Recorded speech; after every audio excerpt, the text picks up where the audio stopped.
Assalamualaikum warahmatullahi wabarakatuh. Di sini saya akan menjelaskan dokumen perjalanan wisata.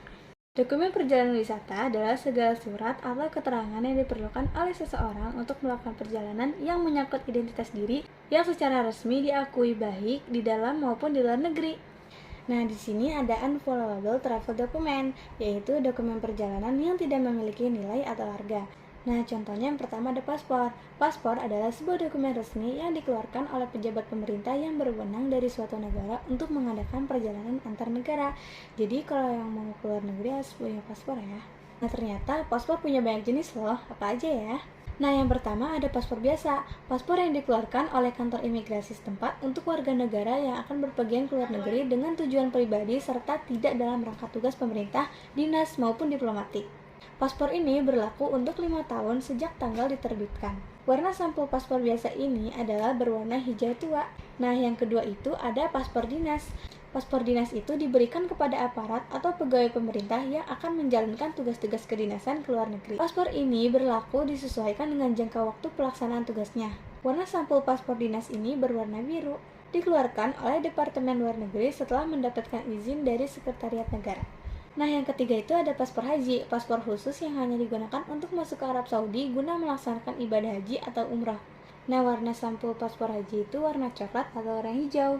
Nah, yang keempat ada paspor keluarga, dikeluarkan dan diberikan untuk suami, orang tua, serta anak-anak yang belum dewasa. Paspor keluarga memiliki sampul yang berwarna hijau. Kelima, ada paspor diplomatik, dikeluarkan oleh Menteri Luar Negeri atas nama Presiden Republik Indonesia untuk pejabat pemerintah yang menjalankan tugas-tugas diplomatik seperti pejabat kepresidenan, kementerian, dan lain-lain. Paspor ini memiliki sampul berwarna hitam dan dikeluarkan oleh Departemen Luar Negeri. Nah, yang keenam itu ada paspor untuk orang asing. Paspor yang dikeluarkan oleh pemerintah untuk orang asing yang tidak memiliki kewarganegaraan. Paspor ini berlaku hanya untuk 1 tahun. Paspor ini memiliki sampul yang berwarna hijau. Nah, yang ketujuh ini ada paspor pelaut, dikeluarkan oleh pemerintah bagi warga negara yang bertugas sebagai anak buah kapal atau pelaut yang dalam tugasnya melakukan perjalanan ke luar negeri. Paspor ini memiliki sampul yang berwarna hijau. Yang kedelapan ada SKLP atau Surat Keterangan Laksana Paspor. Dikeluarkan untuk warga negara di daerah perbatasan antar negara seperti Kalimantan Barat dan Malaysia. Nah, sampul paspor ini berwarna hijau. Nah, yang terakhir ada paspor khusus. Paspor khusus ini untuk pejabat PBB. Ada 2 macam paspor khusus, yaitu berwarna sampul merah untuk pejabat tinggi PBB, sedangkan berwarna biru muda untuk staf PBB. Nah, kalian tahu nggak sih isi paspor itu ada apa aja? Nah, pada sampul terdapat tulisan paspor atau lambang Garuda Pancasila dan tulisan Republik Indonesia. Selanjutnya, di balik sampul berisi lembaran identitas pribadi, yaitu jenis kelamin, kebangsaan, tempat, dan tanggal lahir, tanggal paspor dikeluarkan, tanggal masa berlaku, kantor yang mengeluarkan paspor, dan tanda tangan pemegang paspor. Pada halaman pertama, terdapat permohonan dari pemerintah Republik Indonesia bahwa pemegang paspor tersebut untuk diizinkan, dibantu, dan dilindungi, dan memberitahu bahwa paspor berisi 24-48 halaman. Halaman ketiga berisi kolom untuk foto anak, kalau ada ya. Selanjutnya ada halaman untuk cap kedatangan dan keberangkatan di negara tujuan. Yang ketujuh ada halaman untuk visa. Selanjutnya ada halaman untuk exit permit. Selanjutnya ada halaman catatan resmi. Dan halaman terakhir adalah undang-undang kewarganegaraan. Nah, sekarang kita cari tahu yuk visa itu apa? Visa adalah dokumen resmi yang dikeluarkan oleh suatu negara atau perwakilannya sebagai tanda diperkenankannya seseorang dari negara lain memasuki wilayah negara tertentu dengan jangka waktu dan diperlukan tertentu. Ternyata visa memiliki jenis-jenis juga nih. Yang pertama ada visa diplomatik. Visa ini diberikan kepada pejabat pemerintah, duta besar, konsul jenderal. Yang kedua ada visa dinas. Visa yang diberikan kepada seseorang yang memasuki suatu negara tertentu untuk keperluan dinas atau melaksanakan tugas-tugas pemerintah. Nah, yang ketiga ini ada visa transit. Visa ini izin untuk memasuki wilayah negara yang sedang dalam perjalanan dan melakukan persinggahan pada suatu kota di negara tertentu. Jangka waktunya 5 hari. Yang keempat, ada visa kunjungan wisata. Visa ini diberikan dengan tujuan untuk melakukan perjalanan wisata. Masa berlaku tidak lebih dari 3 bulan, terdiri dari single entry visa dan multiple entry visa. Yang kelima, ada visa pelajar. Visa yang diberikan kepada seseorang dengan tujuan belajar di luar negeri. Yang kelima ini ada visa bekerja. Visa yang diberikan kepada seseorang dengan tujuan bekerja di luar negara. Yang keenam, ada visa C atau air staff. Visa yang diberikan kepada laut atau awak pesawat. Ketujuh ini ada visa kunjungan usaha. Visa ini untuk orang asing yang berkunjung ke Indonesia dengan maksud melakukan usaha di bidang perdagangan.